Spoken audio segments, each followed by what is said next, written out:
Benaiah, a warrior of incredible bravery, stands out in the Bible for his extraordinary feats. As the commander of King David's bodyguard, Benaiah gained fame by defeating formidable enemies, including a lion in a snowy pit and an Egyptian armed with a spear, using only a staff. His loyalty and courage earned him a top position in Solomon's army. But what was the secret behind his unmatched courage and skill?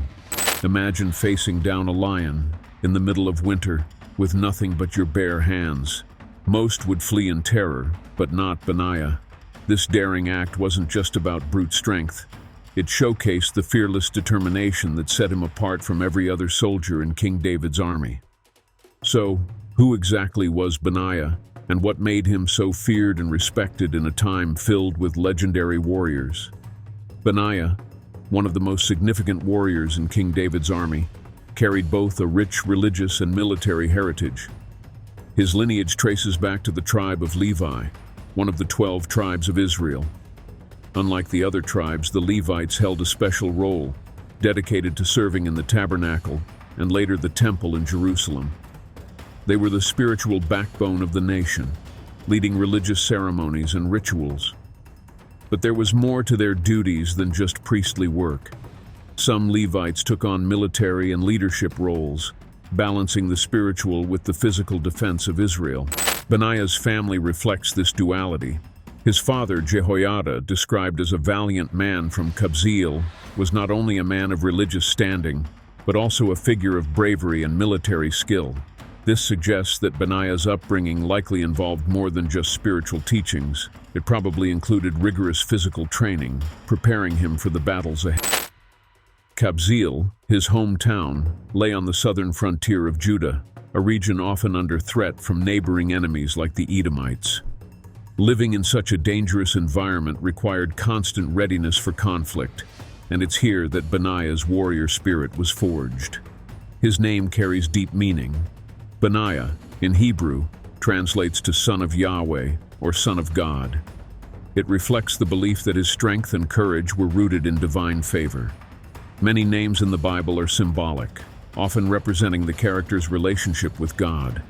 For Benaiah, his name wasn't just a title, it was a reminder of the source of his power and protection in battle. It hinted at the blend of faith and strength that would define his life. Benaiah's rise took place during a critical period in Israel's history.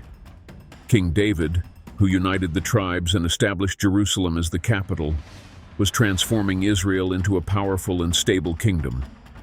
David was both a warrior and a devout man of God, and under his leadership, Israel faced numerous enemies: the Philistines, Ammonites, Moabites, and Arameans. These were powerful, seasoned enemies, and defending the kingdom required not just any soldiers, but men of exceptional courage and skill. This is where Benaiah comes into focus. Among the thousands of warriors in David's army, there was a special elite group known as David's mighty men, also called Gibborim. These men weren't just regular soldiers.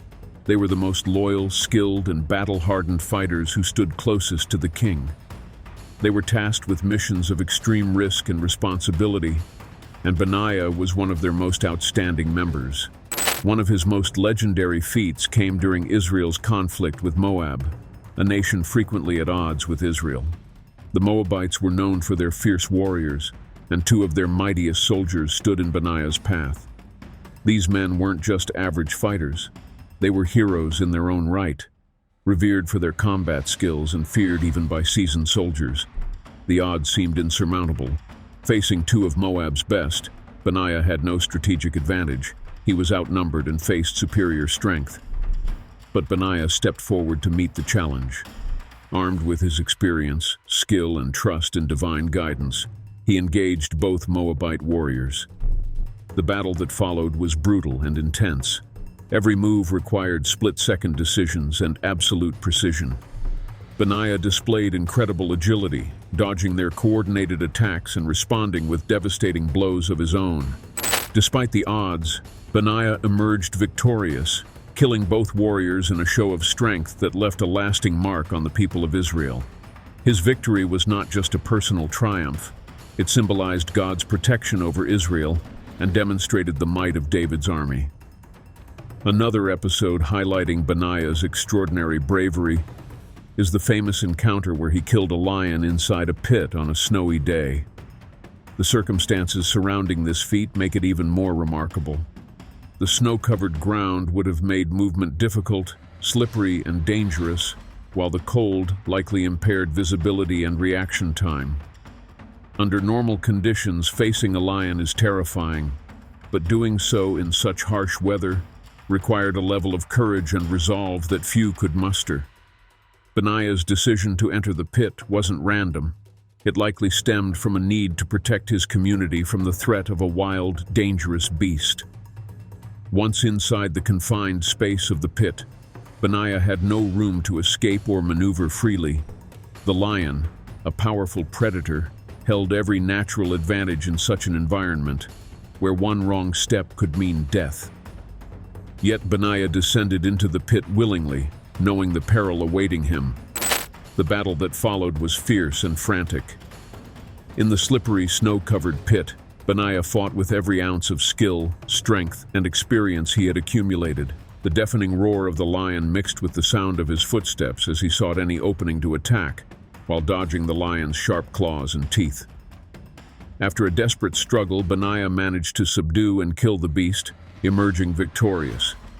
This act not only removed an immediate threat to the community, but also stood as a powerful symbol of Benaiah's courage and God's protection over him. It solidified his reputation as a warrior of exceptional bravery. Another of Benaiah's famous victories involved an encounter with a towering Egyptian warrior. This man was not just any soldier. He was described as a giant, wielding a spear so large that it was compared to a weaver's beam, emphasizing its tremendous size and weight. Benaiah, armed with only a staff, faced this formidable opponent head-on. The Egyptian had a clear advantage in terms of size, strength, and weaponry, but Benaiah's confidence lay in his agility, strategic mind, and faith in God's protection. Rather than charge recklessly, Benaiah approached with calculated caution. Using his staff, he parried the Egyptian's attacks, blocking the powerful strikes from the giant's spear. In a daring move, Benaiah managed to disarm the Egyptian, seizing his spear and turning the weapon against its original owner. With this, Benaiah struck the giant down, completing yet another astonishing victory that would further enhance his reputation. These heroic deeds, killing the two Moabite warriors, slaying the lion in the pit, and defeating the giant Egyptian, secured Benaiah's place as one of Israel's most valiant and skilled warriors. His bravery quickly caught the attention of King David, who recognized Benaiah as not just a fearless fighter, but a man of loyalty, wisdom, and faith. David's admiration for Benaiah led to his promotion to commander of the Royal Guard, a prestigious and crucial role. The Royal Guard was an elite unit within David's army, tasked with protecting the king at all times, both in peace and war. Being appointed commander of such a group was a clear signal that Benaiah had earned David's complete trust. His leadership required more than just fighting ability. It demanded wisdom, integrity, and the ability to inspire loyalty among Israel's finest soldiers. Throughout his career, Benaiah's loyalty to David never wavered. In a world filled with court intrigues, Benaiah stayed fiercely loyal to David, even when things got rough. His unwavering support didn't just earn him promotions, it also gained him David's trust. For Benaiah, loyalty went beyond duty. It was about respecting David as the chosen leader of Israel. As David neared the end of his reign, the question of who would succeed him became urgent. Adonijah, David's fourth son, saw an opportunity amid his father's frailty. Inspired by his brother Absalom's failed attempt to take the throne, Adonijah gathered powerful allies, including Joab, the army commander, and Abiathar, the priest, feeling bold enough to declare himself king. He staged a grand ceremony at En Rogel, away from the palace to avoid interference from David's loyal supporters. Adonijah invited all his brothers except Solomon and deliberately excluded David's closest allies. His feast, complete with sacrifices, was a show of strength aimed at solidifying his claim. But Nathan the prophet wasn't blind to what was happening. He recognized the threat posed by Adonijah's actions and knew that if he succeeded, God's promise of Solomon's kingship would be in jeopardy. Acting fast, Nathan enlisted Bathsheba, Solomon's mother, to warn David. They crafted a plan to remind him of the divine promise regarding Solomon. When Bathsheba confronted David, she laid out the dangers posed by Adonijah. Nathan followed her lead, amplifying the urgency. This combined effort prompted David to take immediate action. He ordered Solomon to be anointed king, and Benaiah was right there, playing a key role alongside the priests Zadok and Nathan. Benaiah's participation in Solomon's anointing was crucial. His loyalty helped reinforce Solomon's claim and pushed back against Adonijah's scheme. With Solomon officially crowned, the power dynamic shifted, marking a pivotal moment for Israel. After Solomon's anointing, joy erupted in Jerusalem.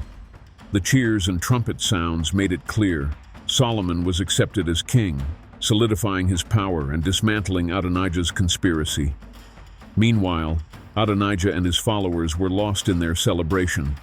Panic struck when news broke that Solomon had been anointed king. Adonijah, fearing for his life, fled to the altar, hoping for mercy from Solomon. He sent a message pleading for his life, acknowledging defeat and relying on familial ties for clemency.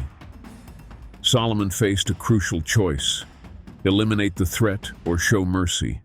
He chose the latter, agreeing to spare Adonijah's life under strict conditions. Adonijah had to remain loyal and refrain from further attempts at usurping the throne. Adonijah accepted, but later tried to regain power by requesting to marry Abishag, David's former caregiver. Solomon saw through this ploy, recognizing it as a threat to his reign. In response, Solomon ordered Adonijah's execution, and Benaiah, Solomon's loyal commander, carried it out without hesitation. He also executed Joab, who had betrayed David by siding with Adonijah. Benaiah's actions demonstrated his unwavering loyalty and commitment to Solomon, leading to his appointment as the supreme commander of Israel's army. Benaiah emerged as a figure of bravery, loyalty, and faith, showcasing the importance of integrity in adversity. His life is a powerful example for believers, illustrating that true courage involves acting rightly in the face of fear. His role in establishing the Kingdom of Israel was crucial, laying a strong foundation for David and Solomon's legacy.